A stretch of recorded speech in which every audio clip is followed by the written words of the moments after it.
Chad Johnson, the track star, joins us from River Downs Racetrack in Cincinnati. And Chad, where did this idea come from?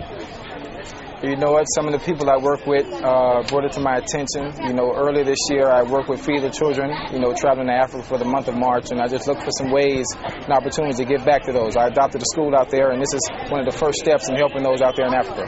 Was there any concern that you may get injured during this event? No, not at all. Not at all. Once I learned that I had a head start, I knew we didn't stand a chance. Really? There was no doubt at all? Nah, no doubt at all. I mean, when you can run, you can run. And when you give somebody a head start, you should win. Now, your own quarterback, Carson Palmer, said he was rooting for you, but secretly betting on the horse. What do you have to say to him now? You know, it's all good. Once it comes to the green grass, Carson knows from now on you always bet on Ocho. You always bet on Ocho. All right, now you said this was just one of the many crazy things you're going to do this year. Right. What else do you have planned?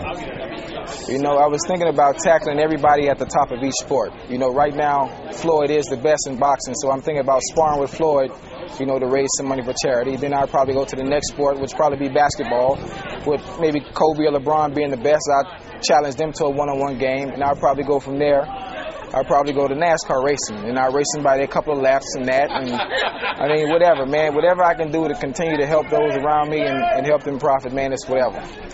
Have you had the chance to talk to Floyd Mayweather about this idea about going in the ring with him? No, but I'm sure he'll see this, and pound for pound, he's one of the best. For pound for pound, I'm one of the best at what I do. And, you know, I would love to come to his sport, and probably he'll end up just like the horse. Really? You think so? Taking a couple body shots from Mayweather, do you think you could stand that? Man, come on, man. It's Ocho. You ever seen me lose before? Well, I didn't see you lose in this race, but when you talk about facing Floyd Mayweather in those quick hands, I'm not sure. Quick. You don't know quick till you see me in person. All right, I'm going to have to take your word for it, but I'll tell you what, I would definitely pay to see you fight Floyd Mayweather in the ring for charity, of course, to see how long that would last. And then to take on Kobe or LeBron, you got game in basketball? One-on-one. Most definitely. You know, if I was 2 more inches, I wouldn't be playing football. And you'd be playing basketball in the NBA, you think? Probably. Chad, you had some trouble in minicamp today. Last year's top pick, Jonathan Joseph, was covering you, and he went down with a foot injury. What happened on the play? You know what? We were working on inside, you know, on the turf, and it would just he might have planted his foot wrong, or his cleat might have gotten caught in the turf that we were working on. It was very unfortunate. It had nothing to do with him covering me at the time. He might have planted wrong, and from what I understand, talking to J. Joe, it was something that was already bothering him. So probably coming out that break, he planted wrong, and you know, he accidentally hurt himself. You know, hopefully he needs to come back with a speedy recovery because we do need him. Yeah, Joseph will have minor surgery and he'll be out until training camp. So far, how's been minicamp for you? Well, minicamp was wonderful. It was last weekend. I really enjoyed myself.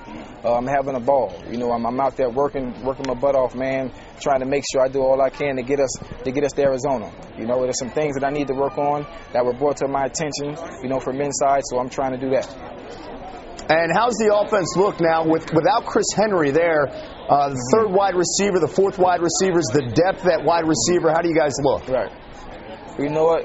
Well, as for receivers, we're one of the fortunate teams in the NFL to have ones and twos completely throughout our entire depth. You know, everyone can be a starter, everybody can be a number two that's on our team. There is no third or fourth wide receiver. So when you lose someone valuable as Chris Henry, someone else is going to have to step in and play. But when we do get Chris back, believe me, he is a big help to this offense, and we're going to need him also.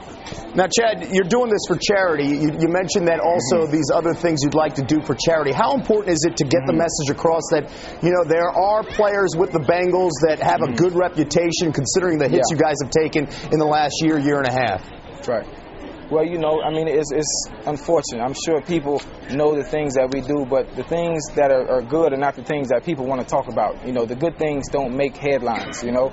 It's more the negative that makes a headline, but it's good to see that, you know, some of us do, you know, we do things to help other people out, you know. So I'm glad we have the opportunity to do this. And then another thing, you know, with everyone getting in trouble, you know, everybody makes mistakes. You know, we try to walk a straight line as much as possible, but we're under the microscope so much. I mean, it's hard sometimes. You just have to learn from your mistakes. Chad, I got to give you credit. I thought it was going to be a close race against Restore the Roar, the 4-year-old colt, but you dominated the race today. Yeah, and the same thing. You think the fight with Floyd, he would win because he was quick, so you'll probably make the same mistake again if we were to fight. And if that were to happen, we're going to bring you back on, and I'm going to ask you some questions leading up to this fight. I'm sure you have the connects to make it happen. Just tell Floyd I said I want some. I sure will. All right, the always entertaining Chad Johnson. Thank you for joining us. All right, thank you.